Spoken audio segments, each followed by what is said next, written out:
Okay, so the first thing we're going to do is just cover the properties or the laws of exponents.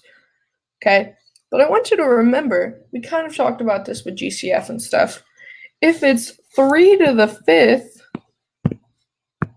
it's written as 3 times 3 times 3 times 3 times 3. So it's broken up 5 times. Okay, so that's going to be helpful. And when it's 3 to the 5th, it can be written as an integer. Okay, so make sure if it can be simplified, that you do simplify it. Okay, so let's talk about these properties. Looking at this first one, it's a to the x times a to the y. When we're talking about exponents, a is your base. Okay, a is your base, and x is your power. Okay, so you're going to be hearing me use those terminology frequently. So a is your base, and x is your power, or in this other case, y is your power. So in order to do any of these properties, you have to have the same base. So that's really important. You need to have the same base. If you don't have the same base, you can't use these properties. So same base is crucial. Okay, so let's look at this first one. So we have the same base, right? We have a, but we have different powers. So that's okay. All we're going to do is add up these powers. So we're going to have a to the power of x plus y. Okay, so when I multiply straight across, you're going to add your powers up, as long as you have the same base. Now looking at this next one, we're dividing our exponents. We're dividing them. So we're, again, as long as we have the same base, our base number stays the same,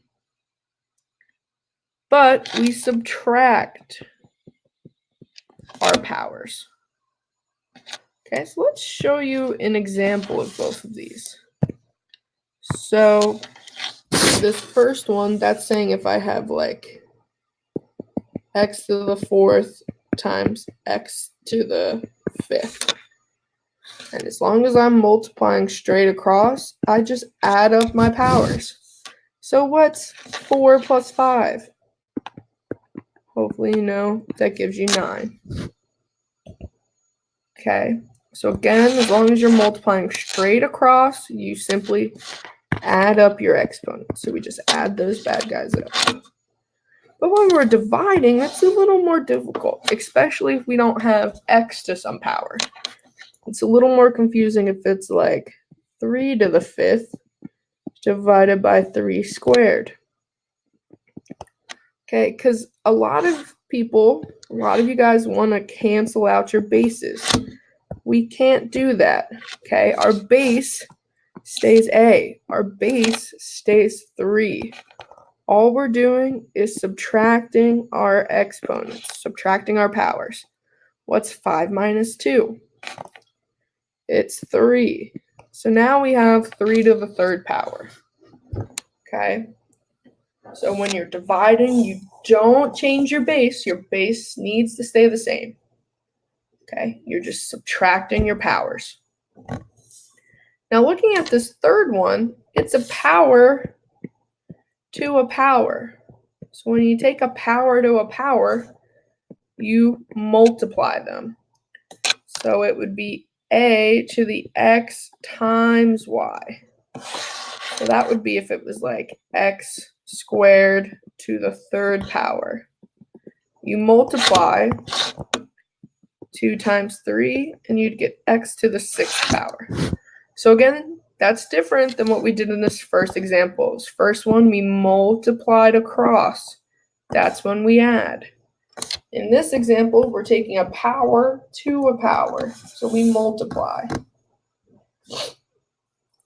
The fourth one is perhaps the hardest one for people to grasp because it throws in negative exponents, okay?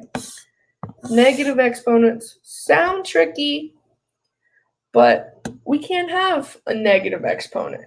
That's not good, right? So all we do is bump him down. He's got to go get bumped down into the doghouse, right? So negative exponents are good. He gets bumped down. So what I mean by bumped down is that he becomes 1 over a to the x. So think about this. It's really a to the x over 1, right? So we're bumping him downtown because he's got to become positive. So when I bump him down to the denominator, he then becomes positive. So I need to bump my negative exponent down in order for it to become positive. Okay? And anything to the 0 power simply becomes 1. Even if it's 1,000 to the 0 power, it still becomes 1. No matter what it is. Even if it's x to the 0 power, it becomes 1. Okay, so let's use these properties now. So let's take them and use them, put them to work, okay? So this first one isn't really using any of the properties because it doesn't have the same base, but it is a little tricky and you will see it often. You have to distribute that 4 to both parts of the fraction. So it's then going to become 3 to the 4th over 4 to the 4th. And then you just evaluate that. So you'd plug that in your calculator, whatever 3 to the 4th is and whatever 2 to the 4th. You might be thinking, well, we're dividing. Can't we divide them?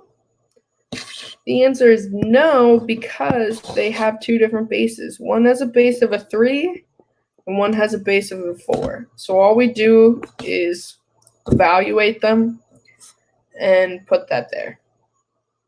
We can't really simplify that much. It becomes a crazy decimal. So that's just the answer right there.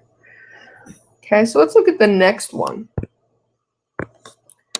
We are multiplying straight across.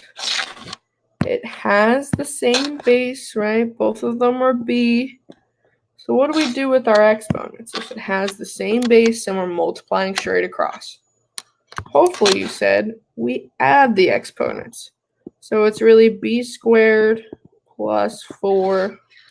So it's b to the 2 plus 4 power, which is really b to the 6th.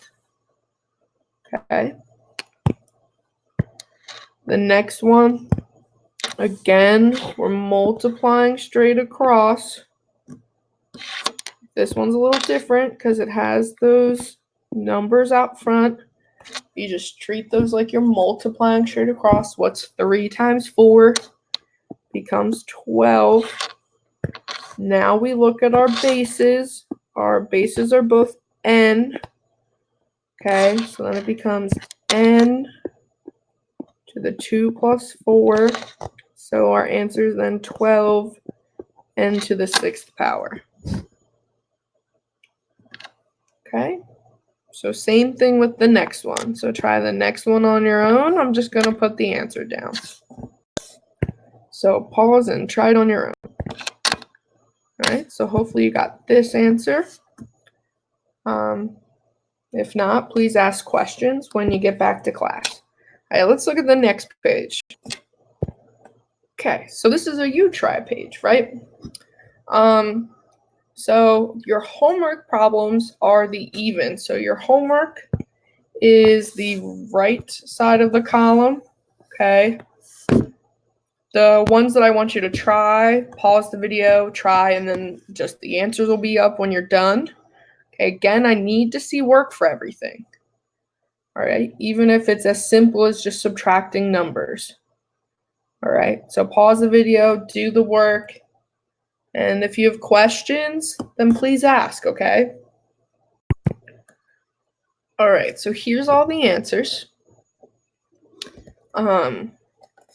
If you left this one as 1 over 5 to the 4th, that's okay too. I'd take either answer. Number 11 was kind of tricky, so just be careful and really watch your signs for some of these, okay? So if you have any questions on those, please ask. The right side is your homework.